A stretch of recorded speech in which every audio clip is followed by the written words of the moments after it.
Welcome back to BMS प्राण channel. आजच्या व्हिडिओमध्ये आपण बघणार आहोत विषाक्त आहार परीक्षा. हे त्याचे सगळे MK चे पॉइंट्स आहेत. Various sources and exposure of विष, Ayurvedic method for detection of contaminate विष.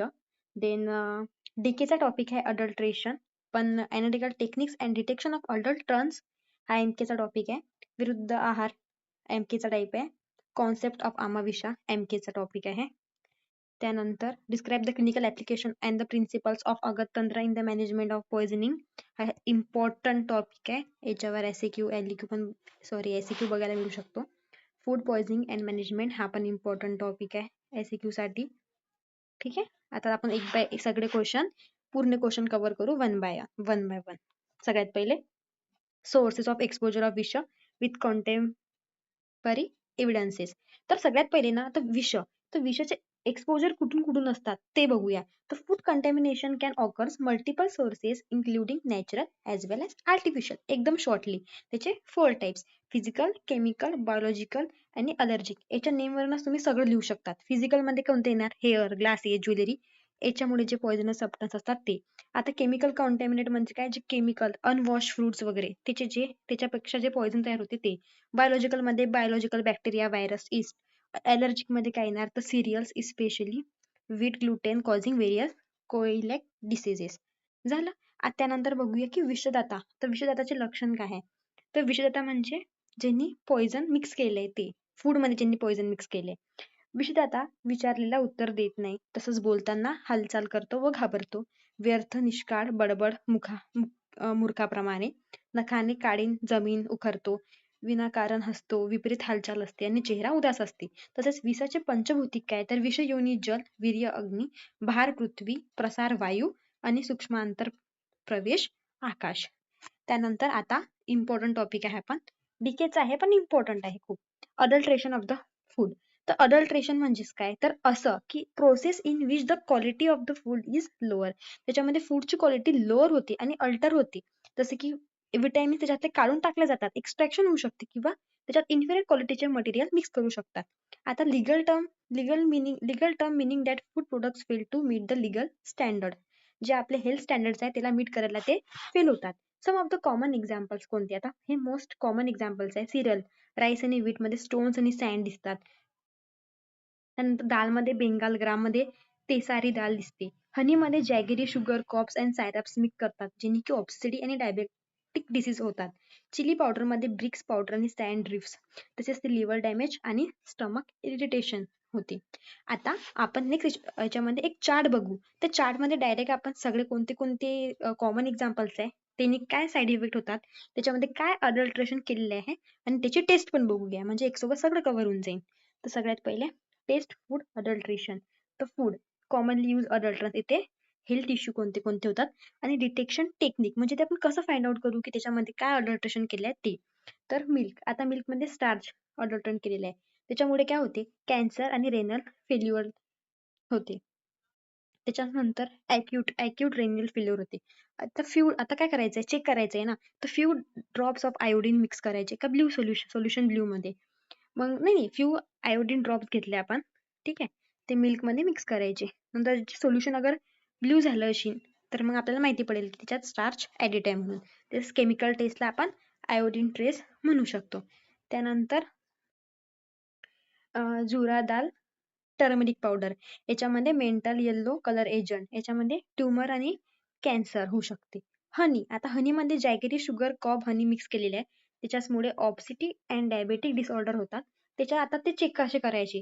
तर आपल्याला काय करायचंय? एक cotton wick dip into a pure honey. एक जो कॉटन आहे जो प्युअर डीप हनीमध्ये हे केलेलं आहे आणि त्यानंतर त्याला माचीस लावली, म्हणजे डीप करून हनीमध्ये माचीस लावली, बर्न केलं.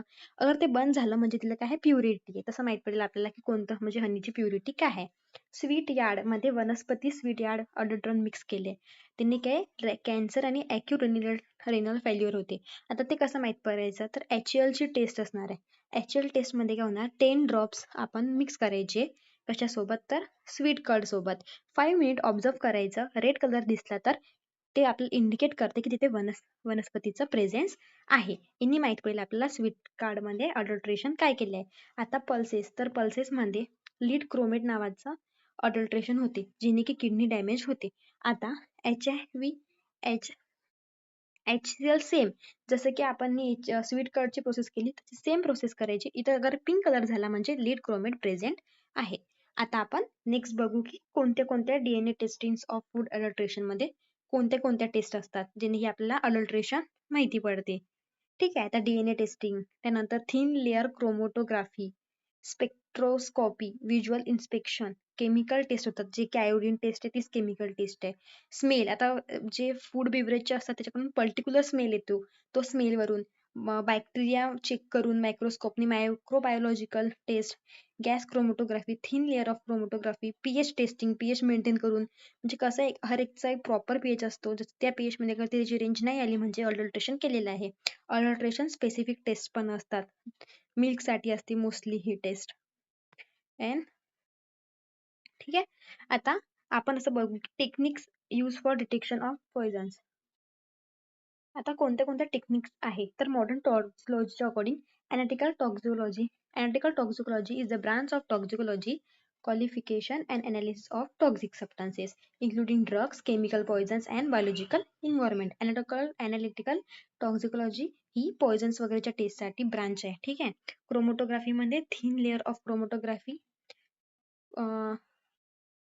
column chromatography and high performance liquid chromatography, gas chromatography, spectrometry. No difference between the intensities. Reference, he line repeat झाली आहे, sorry. No difference between the intensity and reference because at the time it's measurement of the interaction between light and matter and the reaction and the measurement of radiation intensity and wavelength. त्याच्यावरून माहिती पडते alteration कसे केले. RTA म्हणजे काय, radio immuno assay. EMIT, quantitative analysis of many popular drugs of substance. EMT म्हणजे काय, enzyme mediated immunoassay. NIA, neutron activation analysis, based on the principles that many substances become a radioactive when exposed to the bombardment of the nutrients. आता आपण बघूया food poisoning. हा मला most IMP. Food poisoning एकदम easy आहे, थोडा easy वे न समजू. ठीक आहे. आता फूड पॉइझनिंग मीन्स काय, the bacterial and non bacterial agents but in a specific terms. म्हणजे फूड पॉइझनिंग म्हणजे काय, तर बॅक्टेरियल नॉन बॅक्टेरियल टर्म्स जेव्हा आपल्या स्टमकला टॉक्झिसिटी क्रिएट करतात त्याने, त्यालाच फूड पॉइझनिंग म्हणतात. त्याचे आता 4 types: infection type, toxin type, botulinism आणि मशरूम. इन्फेक्शन टाईप म्हणजे काय, बॅक्टेरिया वगैरे झालेले. सेलेनोटाइपी, इकोली, स्ट्रेप्टोकाइक त्याचे एक्झाम्पल आहे. त्याचा इन्क्युबेशन पिरियड 8 to 12 hours आहे, जेणे की गॅस्ट्रोइंटेस्टिस, टॉक्झिमिनिया, डायरिया, स्वेलिंग, फीवर आणि मसल विकनेस बघायला मिळतो. त्याची ट्रीटमेंट आहे गॅस्ट्रिक लिव्हेज आणि अँटीबायोटिक. सगळ्यांची कॉमन ट्रीटमेंट एंडला बघू आपण. टॉक्झिन टाईप, आता टॉक्झिन टाईप म्हणजे काय, एन्टेरोटॉक्झिन आणि स्टायफेलोकोकस. आता जे टीन फूड्स मध्ये जे टॉक्झिन्स येतात त्यालाच टॉक्झिन टाईप म्हणतात. जसे की स्टायफेलोकोकस जो एन्टेरोटॉक्झिन सिक्रेट करतो, ज्याचं काय फॅटल इन्क्युबेशन पिरियड आहे 1 to 6 hours, ज्यांनी हेडेक, नोशिया, वोमिटिंग, क्रॅम्स, कोमा आणि डेथ बघायला मिळतो. नंतर आहे बोटुलिनिझम. आता बोटुलिनिझम काय माहितीये का, क्लोस्ट्रिडियम बोटुलिनिझम नावाची फिश असते वाटते, हा फिश असते. त्यांनी तो तिचा मेन जे ऍक्शन आहे ना ते ना एक्झोटॉक्सिन सिक्रेट करते आणि फूड मध्ये ना ते मल्टिप्लाय होत जाते. त्याचा मेन जो मोड ऑफ ऍक्शन आहे ते म्हणजे की ते ऍसिटाइल कोलिन याला ब्लॉक करून टाकते. ठीक आहे. त्याचा इन्क्युबेशन पिरियड आहे 30 to 36 hours. वोमिटिंग, कॉन्स्टिपेशन, थ्रड, सलायव्हेशन, पॅल्स्पी, पॅरालायसिस, एनर्जिक, ॲटोनॉमिक नर्व. आता बघूया मशरूम. तर मशरूम मध्ये ऍक्टिव्ह प्रिन्सिपल आहे ML. एक मिनिट हे सगळं क्लिअर करू.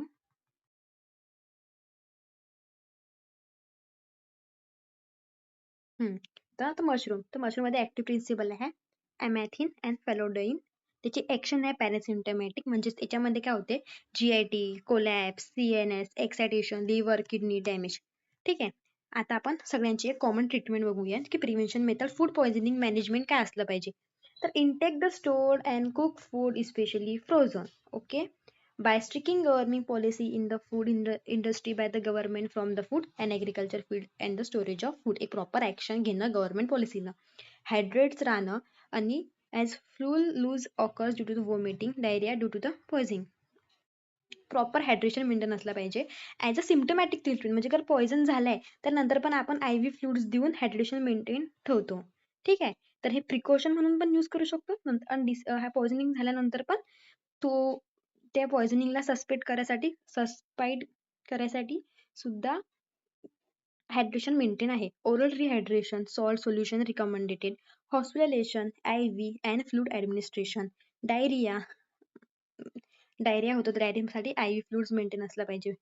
अँटीटॉक्झिन बोटॅलिझम 72 अवर्स म्हणजे याच्या अगेन्स्ट मध्ये अँटी आता ज्याने होते ते टॉक्झिन होते ना मग त्याचे अँटी असतात ना अँटीडोट असतात ते पर्टिक्युलर अँटीडोट देणे आणि सिम्टमॅटिक स्पेसिफिक मॅनेजमेंट जसे की सिम्टम जसे दिसणार त्याच्या अकॉर्डिंगली ट्रीटमेंट असली पाहिजे. जे सिम्टम्स दिसतील त्याच्याच जसं की अगर फीवर असेल तर अगर पॉइझनिंग मध्ये फीवर दिसतोय तर फीवर कमी करण्यासाठी त्याची स्पेशल ट्रीटमेंट राहील. अगर डायरिया होते वॉमिटिंग होते तो अँटी इमेटिक्स दिले जाईल त्या प्रकारे. आता आपण बघूया आमविष तर विरुद्धासन जीर्ण शलीन म्हणजेच काय तर विरुद्ध आहारामुळे जो आपण विरुद्ध आहाराचं सेवन करतो त्याच्यामुळे जो दोष प्रकोपित होऊन आपलं जीर्ण व्यवस्था खराब होऊन जाते आपला अग्नी जो मंद होऊन जातो त्याच्यामुळे आमविष तयार होतो. आता आमविष विरुद्धासन अजीर्ण अध्यक्षण विषता म्हणजे विषारी पदार्थ सेवन केल्यामुळे आमविष तयार होतो. त्याचा स्वभाव कसा आहे तर आशुकारी आहे आणि असाध्य आहे म्हणजे इनक्युरेबल आहे. आता लक्षण काय बघायला मिळतात तर मूर्छा भ्रम शिरशूल झुंबा तृष्ण अग्निमंद साधन पुष्ठकटिगृह ज्वर आरोचक छर्दी अविपाक आणि आरोचक. त्यानंतर आपण विरुद्ध आहार परीक्षा बघू. तर 5 परीक्षा आहे शब्द परीक्षा स्पर्श परीक्षा रूप परीक्षा रस परीक्षा आणि गंध परीक्षा. आता शब्द परीक्षा म्हणजे काय तर पॉइझनिंग मध्ये एक प्रॉपर काहीतरी साऊंड क्रॅक होतोय तो त्यांना माहित पडू शकते की जे विषाक्त आहार घेतलंय म्हणून या विषाक्त आहारकारी ते पुढचं फ्रूट आहे म्हणून. स्पर्श परीक्षा रूप परीक्षा पण कलर्स वरून रस म्हणजे गंध वरून रस म्हणजे तर पर्टिक्युलर टेस्ट मुळे आणि गंध परीक्षा म्हणजेच काय तर फ्युम्स जे कंटिन्युअसली ते जो फूड आहे तो इमिट करत राहतो. त्यानंतर आपण बघूया विरुद्ध आहार. तर विरुद्ध आहार चरक संहितामध्ये आणि स्वस्थ वृत्तमध्ये पण बघितले तर फक्त टाईप्सचे नावं बघून घेऊ आणि त्याची रोग विरुद्ध आहार बघू आणि चिकित्सा पण बघू. देश काल अग्निमात्रा सात्म्य दोष संस्कार वीर्यकोष्ठ अवस्था कर्म परिहार उपचार पाक संयोग रिहित समाप्तम विधिः. ठीक आहे समाप्तम विधिः. विसर्प जलोदर उन्माद तर त्याच्यामुळे व्याधी कोणत्या होतात तर विसर्प जलोदर उन्माद भगंदर मूर्छा मंद अदमान गलग्रह पांडू आमदोष किल्लास कुष्ठग्रहणी शोफम रक्तपित्तम ज्वरः पिनसमः संतानदोषम मरण. चिकित्सा आहे वमन आणि विरेचन. या प्रकारे हा व्हिडिओ तुम्हाला पूर्ण आवडला असेल तर चॅनलला नक्की सबस्क्राईब करा आणि PDF वगैरे पाहिजे असेल तर कमेंट करा.